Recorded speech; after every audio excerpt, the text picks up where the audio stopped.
पूनमल्ली साहब ने ये बताया कि आत्मा के अनुभव की स्थिति में आत्मा परोक्ष दिखता है कि आत्मा प्रत्यक्ष दिखता है।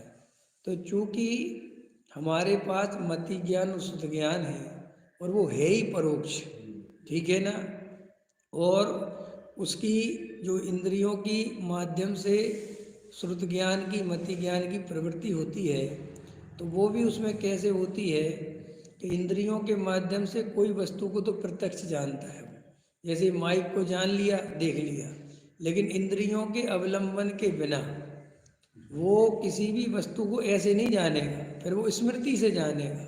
जैसे अभी इस माइक को मैं ऐसे देख रहा हूँ साफ, अब मुझे ये माइक हटा दो और स्मृति के द्वारा माइक को देखना है, तो माइक देखूंगा कि नहीं देखूंगा? देखूंगा तो, लेकिन वो परोक्ष है, वो वैसा नहीं दिखेगा। स्मृति में थोड़ा बहुत एक्यूरेसी नहीं आएगी, एक तो ये बात है।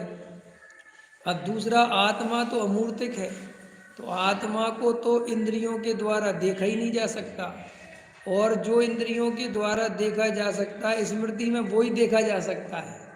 एक बात तो अनुभूति की बात जो है, आत्मा अमूर्तिक है तो उसका अनुभव भी प्रत्यक्ष होता है, परोक्ष होता है, प्रत्यक्ष नहीं होता। तो प्रत्यक्ष का अर्थ क्या लेना? देखने के अर्थ में लेना।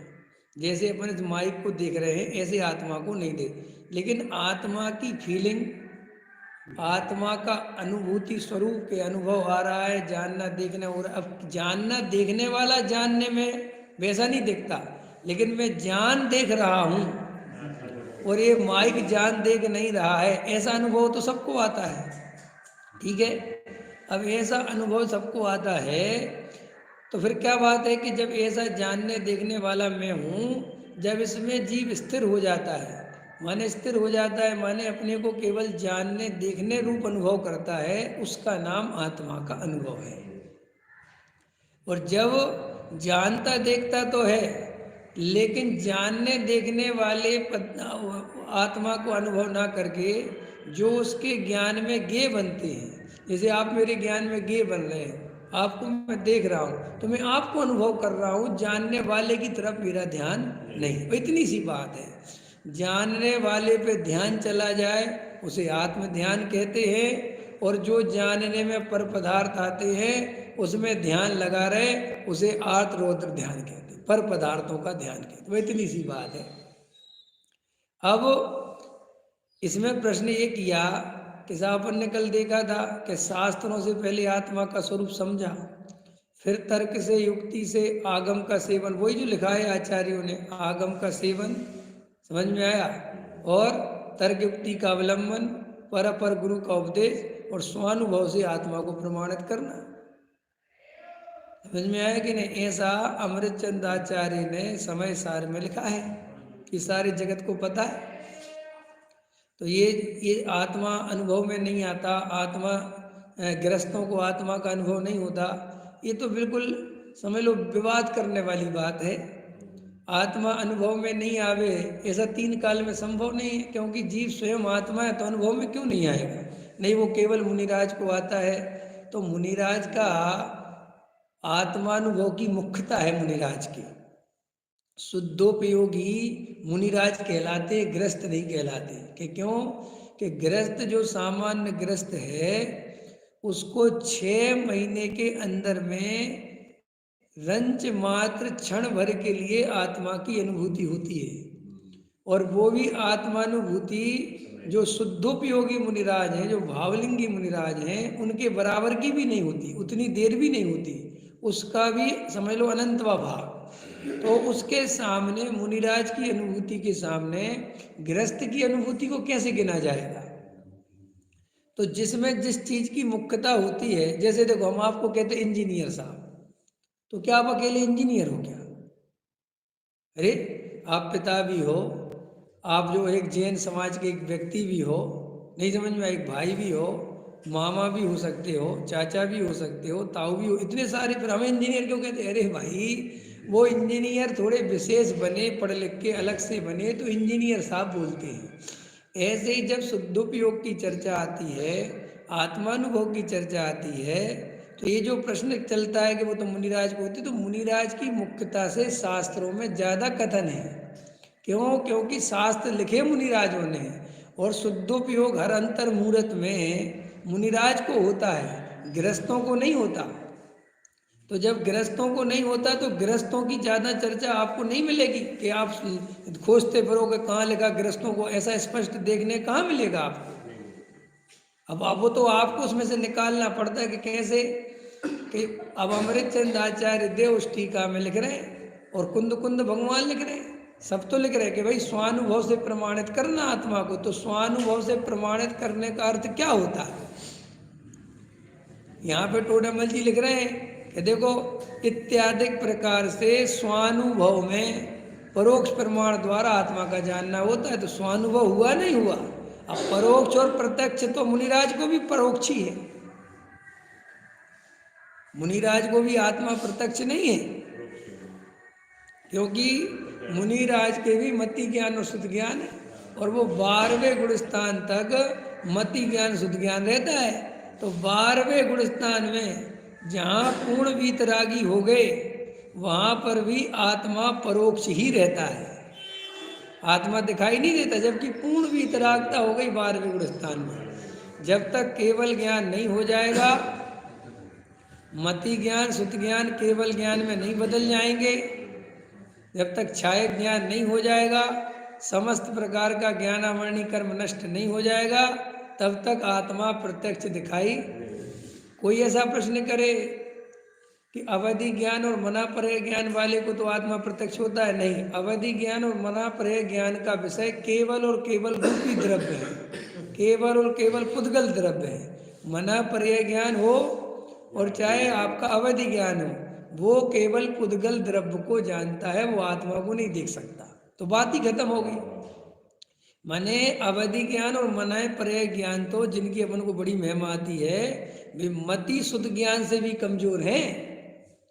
हाँ, क्योंकि मति शुद्ध ज्ञान अनुमानिक आदिक से परोक्ष से आत्मा को जान सकता है, मना पर्याय ज्ञान और अवधि ज्ञान तो वो भी नहीं जान सकते। समझ में आया? मना पर्याय ज्ञान तो आपके मन में जो रूपी द्रव्य के विचार चल रहे हैं, संकल्प विकल्प चल रहे हैं, उनको जान लेता है। अगर कोई जीव अपने स्वरूप में निमग्न है तो उसको नहीं जानता हो। आया समझ में? तो ये जो मति ज्ञान शुद्ध ज्ञान है, यही बाद में जाके आत्मा की अनुभूति में लगकर केवल ज्ञान में कन्वर्ट हो जाते हैं, और केवल ज्ञान में जब कन्वर्ट हो गए, केवल ज्ञान हो गया, तब आत्मा प्रत्यक्ष भाषित होता है। आया समझ में? तो एक तो ये प्रत्यक्ष परोक्ष का भेद गृहस्थों और मुनिराजों के है ही नहीं। ये तो पहले गुणस्थान से 12वें गुणस्थान तक परोक्ष ज्ञान ही होता है।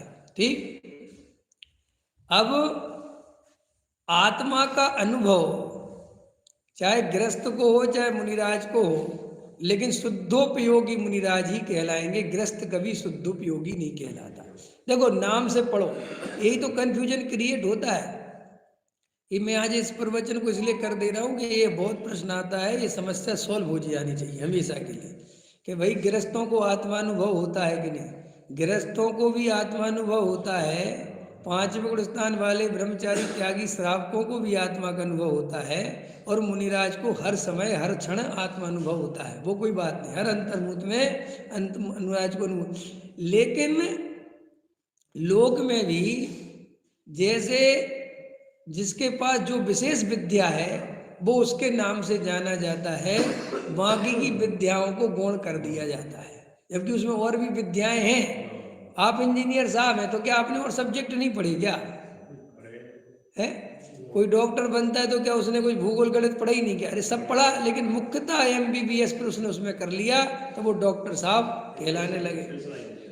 हम जैन दर्शन की फिलॉसफी में हमने PhD करी, तो हम जैन दर्शन के डॉक्टर हैं, तो हम क्या और चीज़ों को नहीं जानते कि हमसे तुम 2 और 2 4 जोड़ने को बोलोगे, गणित करने को बोलोगे तो हम कर नहीं पाएंगे वो हम कर, लेकिन हमें कोई गणितज्ञ नहीं कहेगा, क्योंकि हमारी मास्टरी गणितज्ञ में नहीं है, हमारी मास्टरी दर्शन शास्त्र में है, तो हमसे फिलॉसफी की बात करी जाएगी। ऐसे ही गृहस्थों की मास्टरी अनुभव में नहीं है, इसलिए उसे शुद्धोपयोगी नहीं कहा जाएगा। श्रावकों की मास्टरी शुद्धोपयोग में नहीं है, उनके ब्रह्मचारी, त्यागी वृत्ति, श्रावक, श्रद्धावान, विवेकवान, क्रिया आदि अपना खाना पीना शुद्धता की मुख्यता से, उनका जीवन देव शास्त्र की पूजा भक्ति से होता है, तो उनको भक्त कहा जाता है, उनको श्रावक कहा जाता है। समझ में आया? और मुनिराज चूंकि हर अंतर मुहूर्त में वनवासी, एकांतवासी, स्वरूपवासी होते हैं, अपने स्वरूप में रमते हैं, तो उनके लिए शुद्धोपयोगी विशेषण मिलता है। तो कोई ये अर्थ लगा ले कि गृहस्थों को अनुभव होता ही नहीं, क्योंकि अगर होता तो उनको शुद्धोपयोगी विशेषण कहना चाहिए। वो इसलिए नहीं कहते कि इसे रंच मात्र कभी कभार क्षण भर की आत्मानुभूति होती है, इसलिए इसको वो बात, इसलिए देखो गुणस्थानों के नाम क्या है, गुणस्थानों के नाम देखना चाहिए, बहुत अच्छे नाम होते हैं। जैसे चौथे गुणस्थान का नाम क्या है? अवरत, समझ, असंयत गुणस्थान। तो असंयत गुणस्थान का ये कैसा नाम रख दिया? सम्यक्त गुणस्थान रख देते, बोले नहीं, असंयम है। समझ में आया? और गुणस्थान कैसे बढ़ते हैं? संयम से। समझ में आया? अब सम्यक दृष्टि के सम्यकता चरण चारित्र तो है। सम्यकता चरण चारित्र क्या कहलाता पता है? सम्यक के साथ जो आचरण पाया तो जाता है, लेकिन बाहर में विशेष रूप से दिखाई नहीं देता, उसका नाम है सम्यकता चरण चारित्र। कैसा है ये चारित्र? कि जैसे हम सब मान के चलो उदाहरण के लिए सम्यक दृष्टि है, तो सम्यक दृष्टि है तो हम मद्य मांस मधु का त्याग करके बैठे, सप्त व्यसन आदि का सेवन नहीं करते, अनंतानुबंधी कसा हमारी गई हुई है। लेकिन ये एक ऐसा आचरण है कि इससे आपको कोई आचरण वाला नहीं कहता।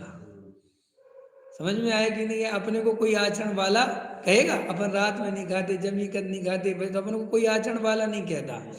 लेकिन अभी मैं त्यागी व्रती ब्रह्मचारी बन जाऊं और सफेद कपड़े पहन लूं, बाल छोटे छोटे कर लूं, समझ में आया, परासुक भोजन करने लगूं, ऐसा तो मुझे एकदम सब लोग कहने लगेंगे कि वो जो है आचरण वाले हैं। ठीक है कि नहीं? समझ में आया? संयम, संयम ले रखा है, संयम ही है, ऐसा बोलेंगे। लेकिन वो चौथे गुण स्थान में संयम का चिन्ह बाहर में कोई विशेष दिखाई नहीं देता, इसलिए उस गुण स्थान का नाम है असंयमी। लेकिन वहाँ सम्यक के साथ जो अनंतानुबंधी कसाय गई है, जो पर द्रव्य में से एकत्व ममत्व कर्तृत्व बुद्धि टूट गई है, वो भी तो आचरण है। उसे आचरण मानोगे कि नहीं मानोगे? मद्य मांस मधु का त्याग कर दिया, सप्त व्यसन का त्याग कर दिया, अन्याय अनीति का त्याग कर दिया, यथा योग अभक्ष का भी त्याग कर दिया, तो उसे आचरण मानोगे कि नहीं? लेकिन वो सामान्य आचरण है, वो आचरण सामान्य ग्रस्त कोई भी पालता है, इसलिए उसको आचरण वाला नहीं कहते। पांचवें गुण स्थान का नाम देशवृत्ति। अरे उसका नाम क्या रख दिया? अब उनने वो अनुभव वाला नहीं रखा, देशवृत्ति रख दिया। समझ में आया कि देशवृत्ति जो है ये कहलाते हैं। तो जो अपन ये गुणस्थान है ना, वे गुणस्थानों के नाम जो हैं वो उनकी मुख्यता और के कारण रखे गए हैं। शुद्धोपयोग तो चौथे गुणस्थान में भी है, पांचवें गुणस्थान में भी है, और मुनिराज के प्रमत्त अप्रमत्त दशा। समझ में आया कि नहीं आया? छठवें गुणस्थान का नाम क्या है? छठवें गुणस्थान का नाम क्या है? प्रमत्त। और सातवें का अप्रमत्त। तो ये देखो नाम सही है ना, प्रमत्त माने छठवें में प्रमाद में आ गए, और अप्रमत्त माने अप्रमादी हो गए, माने अपने स्वरूप में चले गए। तो ऐसे जब अपन उनको पढ़ते हैं समझते हैं, तो कोई ऐसा समझे कि गृहस्थों को आत्मानुभूति नहीं होती, ग्रंथों में कहाँ लिखा है? तो ऐसा वहाँ लिखा नहीं मिलेगा कि गृहस्थों को ऐसा लिखने की जरूरत ही नहीं, ऐसा स्वरूप ही नहीं है। वो तो आप समझ रहे, क्योंकि शास्त्र में जिसकी जो मुख्यता होगी कथन तो उसकी मुख्यता से होगा। श्रावकों के चौथे गुण स्थान वाले के श्रद्धान की मुख्यता है। काय की मुख्यता है? क्यों? सम्यक्त जो है वो आत्मानुभूति का नाम नहीं है। सम्यक्त किस ज्ञान गुण की, किस गुण की पर्याय है? श्रद्धा गुण की। और श्रावकों में गृहस्थों में किस गुण की मुख्यता है? श्रद्धा की कि आचरण की? आचरण की। तो जब आचरण की मुख्यता नहीं है, श्रद्धा की मुख्यता है, तो सारे कथन उनके काय से करे जाएंगे? श्रद्धांश से। और चूंकि सम्यक्त है ही श्रद्धा गुण की पर्याय, इसलिए शास्त्रों में ऐसा मिलेगा कि सम्यक दृष्टि श्रद्धावान होता है। सम्यक दृष्टि देवशास्त्र गुरु का पक्का श्रद्धानी होता है। सम्यक दृष्टि आत्मानुभवी होता है, ये नहीं, क्योंकि आत्मानुभव तो उसका जरा सा है, लेकिन आत्मानुभव होता जरूर है। कि क्यों होता है? कि आत्मानुभव नहीं हो तो उस श्रद्धान में मजबूती नहीं आ सकती सच्ची, क्योंकि अनुभव के बिना किसी भी चीज की सच्ची श्रद्धा नहीं हो सकती। विश्वास होना अलग बात है। देखो, विश्वास और श्रद्धा में क्या अंतर है पता है आपको? ये पढ़ाई करी है आपने? श्रद्धा और विश्वास में क्या अंतर है? हाँ, श्रद्धा पलटती नहीं है और विश्वास पलटता है, क्योंकि विश्वास दूसरे पे करना पड़ता है। श्रद्धा अनुभव से पैदा होती है। जैसे देखो, मैं आपको कई दफे उदाहरण देता हूँ। नमक जो है खारा होता है कि मीठा? खारा होता है। तो नमक के खारेपन की हमारी श्रद्धा है, ठीक है। और एक अकड़म नाम का फल है जिसे आप नहीं जानते, और वो जो है खारा होता है, ये आपको विश्वास है, क्योंकि आपको वो अकड़म नाम का फल या वो पदार्थ चखने नहीं मिला, अनुभव करने नहीं मिला। खाली आपने शास्त्र में से किसी पुस्तक में पढ़ा था कि साउथ में एक फल होता है अकड़म नाम का, जो बहुत खट्टा होता है, बहुत ही खट्टा होता है, लेकिन आपने कभी पढ़ा नहीं, कभी अनुभव नहीं किया, कभी देखने नहीं मिला। अब कल के दिन आपको दूसरी बात पढ़ने मिल जाए कि वो वाला फल खट्टा नहीं होता है, मीठा होता है, तो आपका विश्वास चेंज हो जाए।